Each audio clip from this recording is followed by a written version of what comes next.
Very warm welcome to all of you. Thank you, CPP, for inviting us, all of us, for this annual conference. It's a pleasure and honor to be here today.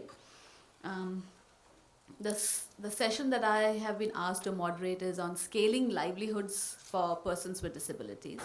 And there is a context to why this session becomes so important today.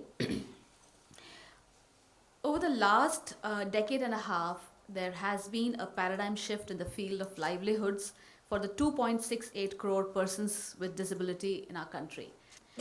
With the passing of the Rights of Persons with Disability Act of 2016, the situation is now ripe for a large-scale and sustained efforts towards transforming the landscape of livelihoods. I think it's important to highlight just 2 or 3 key provisions of this act, which seem to be the game changer for scaling livelihoods for people with disabilities. I think apart from covering 21 categories of disabilities from the previous 7 categories under the 1995 Act, this new act lays complete emphasis on one's rights, right to equality and opportunity. A path-breaking feature of the new act is the increase in reservation in government jobs from 3 to 4%. All government institutions of higher education and those getting aid from government are required to reserve at least 5% of seats for persons with benchmark disabilities. And this act has also is also becoming a catalyst in the sense that a small incident I want to narrate, which has happened in the last 10 days. There were students with disabilities, the benchmark disabilities covered under the RPWD Act. They cleared their NEET exam, applied for a seat in a medical college. These were candidates with learning disability, with dyslexia, with color blindness, all covered under the Act. They were denied admission. They were asked to go for recertification. And the group of doctors with disabilities fought for them, and they said that this is violation of their rights. They are covered under this act, and the Supreme Court intervened, and they all have been given admission now. So today, doctors with there have been examples of many people who have been doctors who have had learning disabilities in the West. For the first time now, we'll have the same thing in India. So I think within this context, the present panel hopes to begin conversations towards a systemic approach to scale livelihoods for persons with disability. I have a very esteemed and a very experienced panel here with me. And to begin with, I think I'll introduce as they present one by one. First presentation is by Shanti.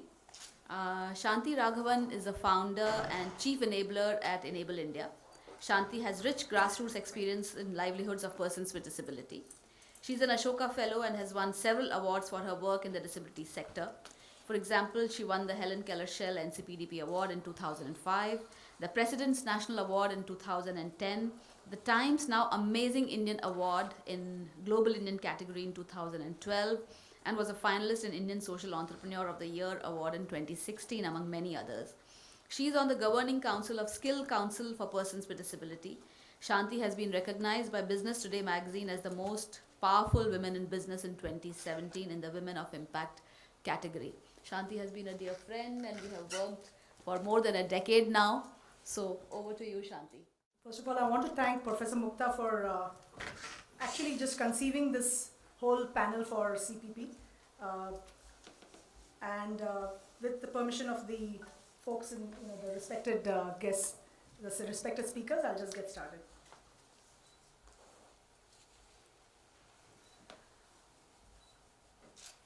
So what I'd like to do is, as the founder of Enable India, we've been working for the last 18 years in scaling livelihoods for persons with disability. And we realize that there is an economic imperative for actually working on scaling livelihoods, because I'm sure a lot of people may be wondering, yeah, let's use the RPWD Act, let's have people working, that's good, but scaling livelihoods, that question should be there in your mind. Am I right? So first I want to talk of the economic imperative on why scaling of livelihoods of persons with disability is important. The first is an interesting thing that Ruchir Sharma, who is an economist and a global thinker, what he says is that for any country to have economic progress, there has to be at least a 2% working age population entering the workforce every single year. And you'll be surprised to know that India is at 1.5%.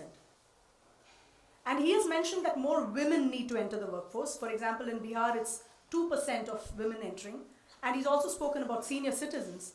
And I ask you, what about persons with disability, right? Because you heard from Meenu that it's almost 2.68, even if we take the official number, it's almost 2% of the population.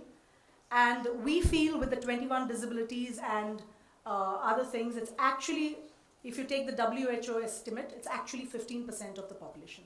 So here is a population that already exists whom we could look at, which is a population larger than many populations of many countries, right?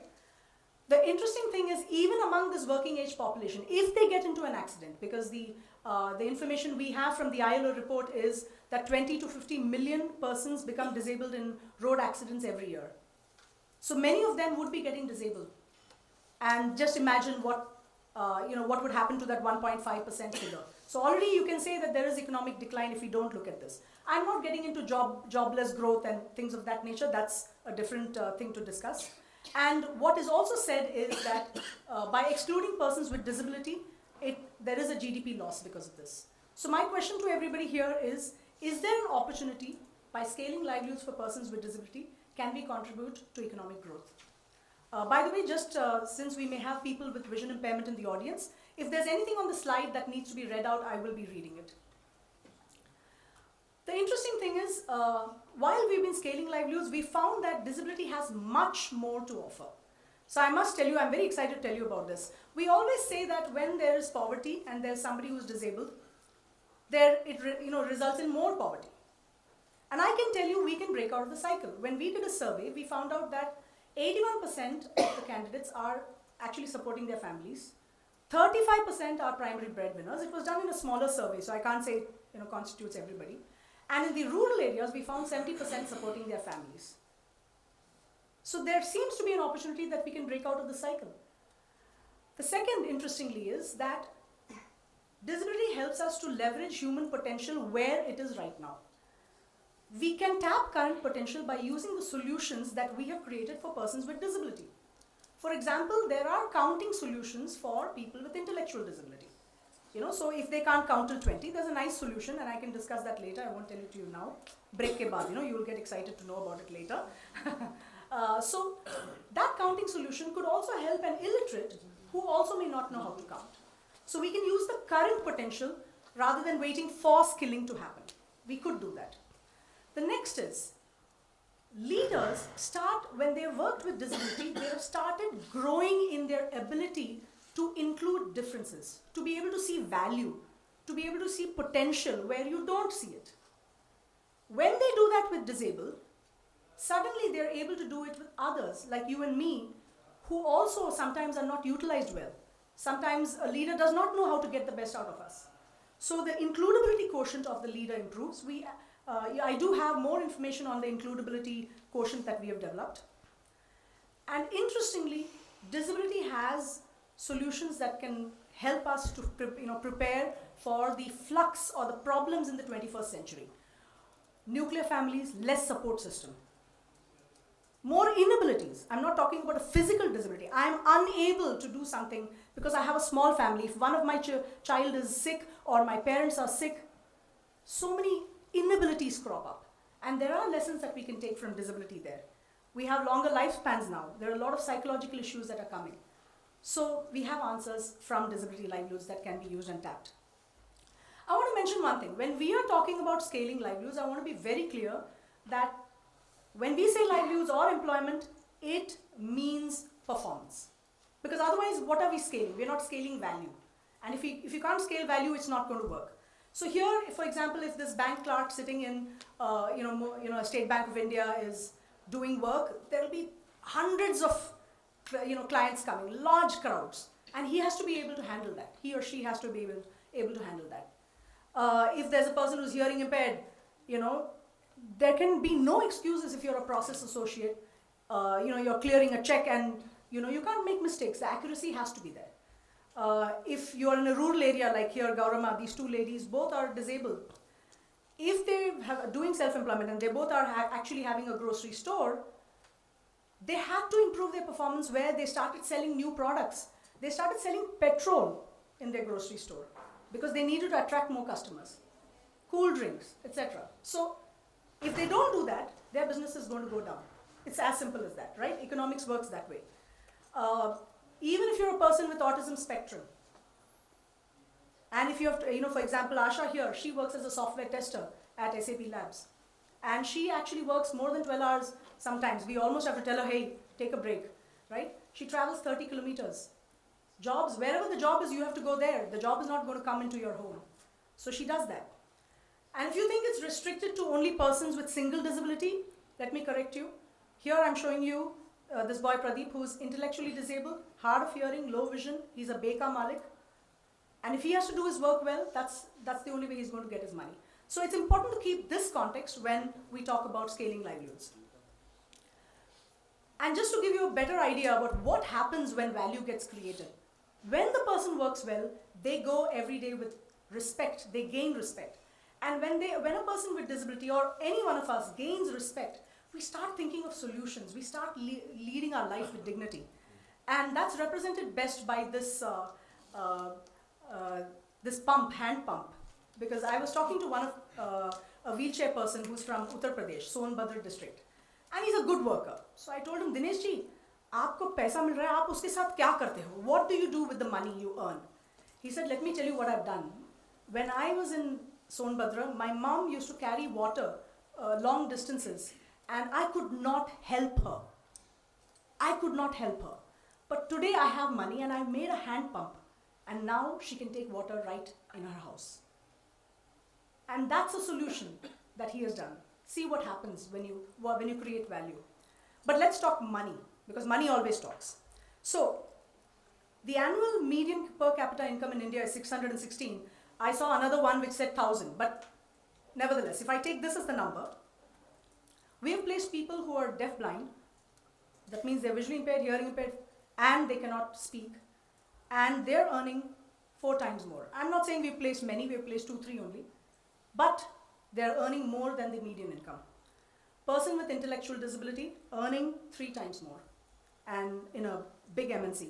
Person with cerebral palsy, 13 times more. Now obviously I'm talking of the highest starting fresher salary. I'm not discussing somebody in the lower end. Please do understand that.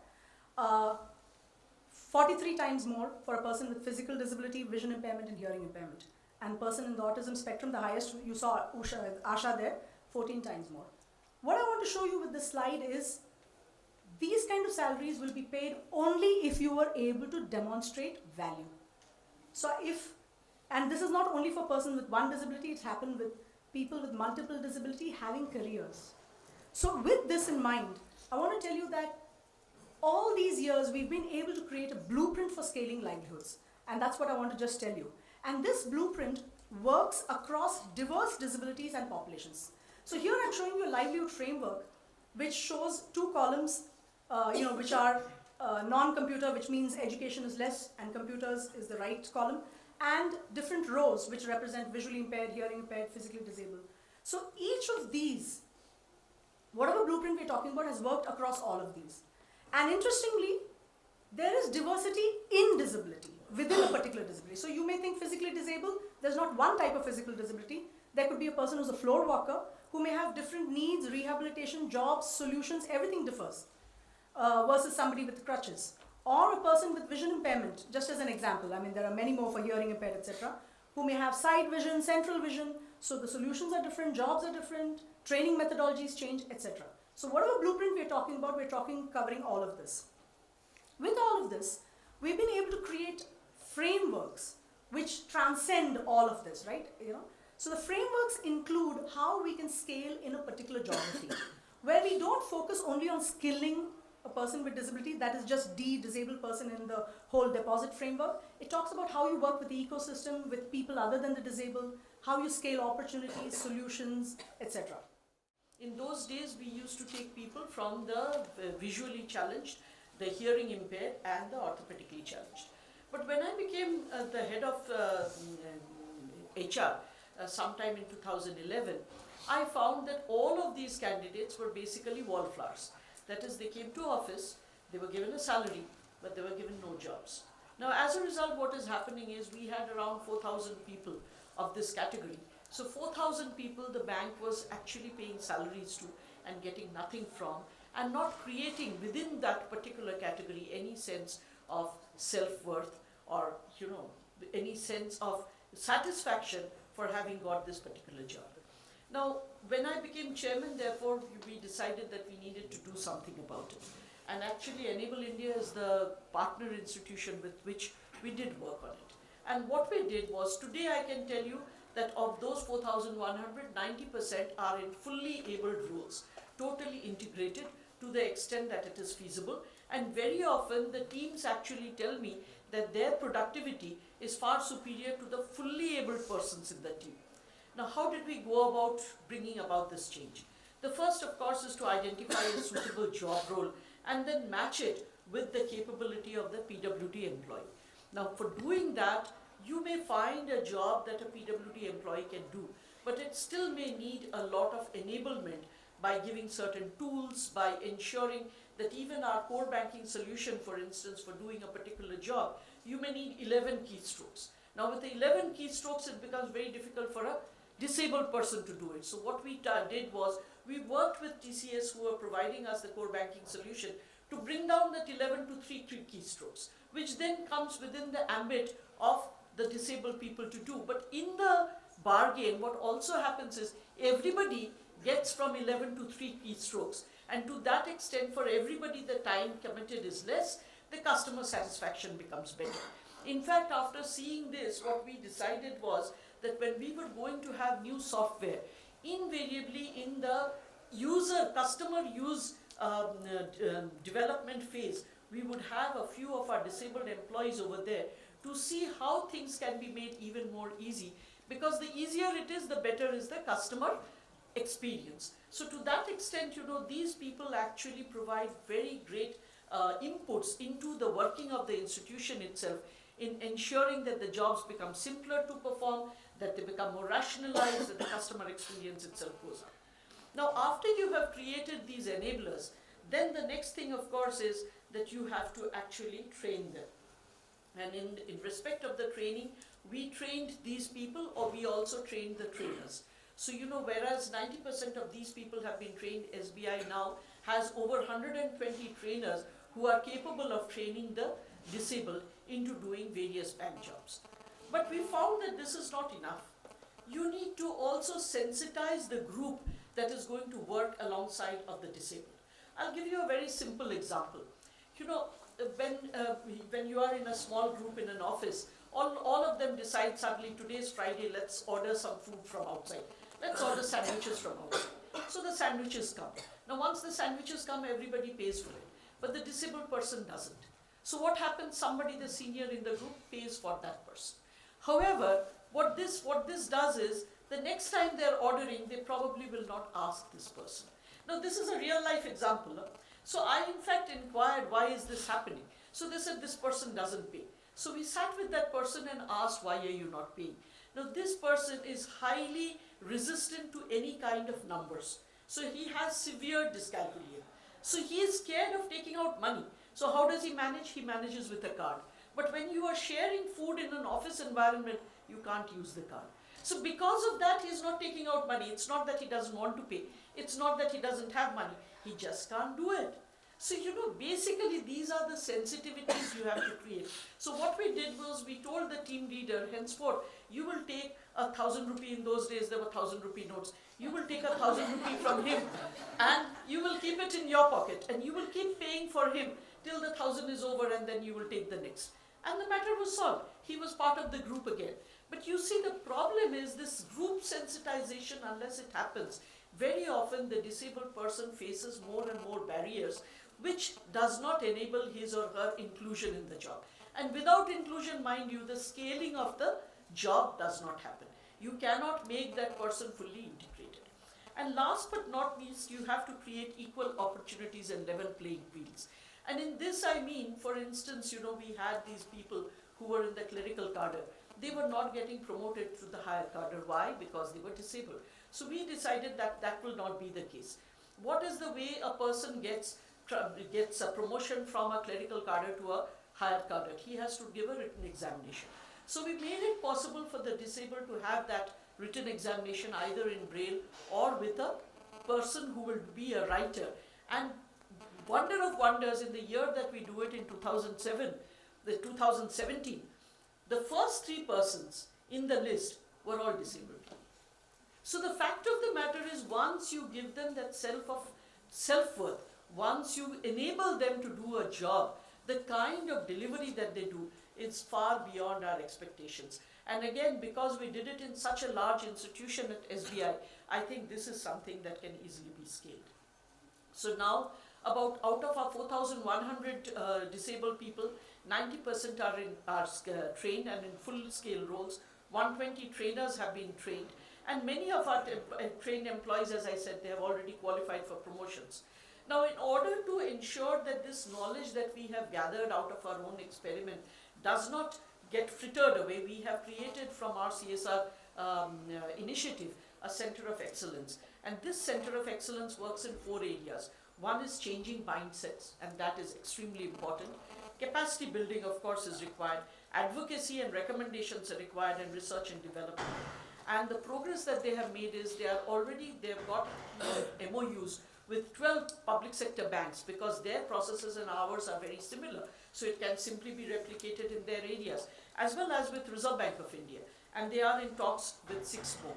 They have also set up 3 skill development centers in Bangalore, Faridabad and Trichy. And this is being done in joint ventures with NGOs like hers, so as to ensure that these people can also help us to get the experience that we have got, to help us disseminate that experience. As a result of all of this, we were awarded the President's Medal in 2016 for being one of the best places for the inclusion of the disabled into the work stream. Now, this is in respect of people who have got these jobs, so therefore, their disabilities are still within certain parameters. But we have also worked with individuals who cannot be put into a regular circumstance. And this is what I have been sort of associated with since my retirement. A couple of comments I would like to make. In fact, 2 eminent speakers spoke before me. And one thing which was emphasized by both of them is the economic argument. We always say that when you are talking of persons with disabilities, we are actually looking at social justice. But when we talk of social justice and you go to the government, you ask for more budgets, the first and foremost thing which comes to the mind of the decision maker who has to allocate funds to the ministry or the department is that basically it's for the social justice. When economic growth or economic development is the center stage, when the prime importance is to push policies, programs, departments which are likely to step up the rate of economic growth, then this department in fact takes a back seat. And when this takes a back seat, what's going to happen is the amount of funds which you are going to get will be much less than what you should have got. And that has actually unfortunately happened with most of the departments like this. The most important thing which I think should be instilled in the minds of decision makers is that there is an economic argument. If you invest in persons with disabilities, then the economic growth is certainly going to go up. Whether it's 0.5% or 0.75% or 1% of GDP, it's a huge, huge number. And when you talk of 2.68 crore persons with disabilities, which I agree with both my previous speakers is an underestimate, if you invest in them, then certainly the GDP is going to go up. And this, in fact, this thinking has come to our department, particularly in the recent past, when we looked at examples of a number of countries. And we found that countries like Australia, which are doing wonderfully well in this area, they actually thought that it is the economic argument which is going to work. When you invest in persons with disabilities, the productivity is going to go up, which is going to lead to an enhancement in the rate of economic growth, which the government wants, which the decision makers want. So that became very, very important for them. And once they did this, they were able to get much more funds from the government. And as a result of which, their programs for empowerment of persons of disabilities got a fillip, resulting in persons with disabilities doing much better and contributing to the GDP. So we, in fact, based on their experience, we had discussions with them as to how we should go about it. And now we are very seriously thinking of introducing this as a part of our objective of asking the decision makers to give us more funds so that we can contribute to, this department contributes to the GDP of the nation. With this, I will now come to the various schemes and policies of the department. And when we talk of scaling livelihoods, one thing that I would like to emphasize is that scaling livelihoods is not only skilling people. When we talk of this, if you look at it in totality, that's what we do in the ministry with whatever funds we have. Funds also have increased from, say, 350 crores way back in 2014-15. We have now moved up to 1,050 crores, so it is 3 times increase in a period of 4 years. So when we talk of these type of persons with disabilities and scaling of livelihoods, then if you look at it in totality, then it is actually the symbiotic relationship amongst 3 facets of empowerment. The first is the physical empowerment, the second is the educational empowerment, and the third is the economic empowerment. So what the department does is tries to have a holistic view, tries to empower persons with disabilities in all 3 spheres. We have, as regards physical empowerment, we have a scheme which is the assistance to disabled persons for purchase and fitting of aids and assistive devices, where we through our public sector organization, LIMCO, we get the survey and assessment done at various places in the country, find out the number of disabled in a particular district, and then do the distribution in front of the people, the public. Those aids and assistive devices, those are distributed, fitted to them. That, in fact, is the first stage where persons with disabilities get the basic aids and assistive devices which can equip them to pursue education, to go for skilling. So that's the first aspect, and you will be glad to know that during the last 4 years we have organized lots of camps, more than 7,000 camps, and more than 11 lakh persons have benefited as a result of holding of these camps by fitting of aids and assistive devices. And government has spent more than 600 crores for distribution of these aids and assistive devices. Now what we have done in the recent past is that we are also holding some self-employment camps, where we have the National Handicap Finance and Development Corporation. They also come in those camps. And while these persons with disabilities get these aids and assistive devices, they also are told as to how they can start their own business, small, they can be self-employed, and what are the skills which are relevant for them. So along with physical empowerment, there is also an opportunity for economic empowerment in these camps. And this can be very effective because in camps you have thousands of people coming, and when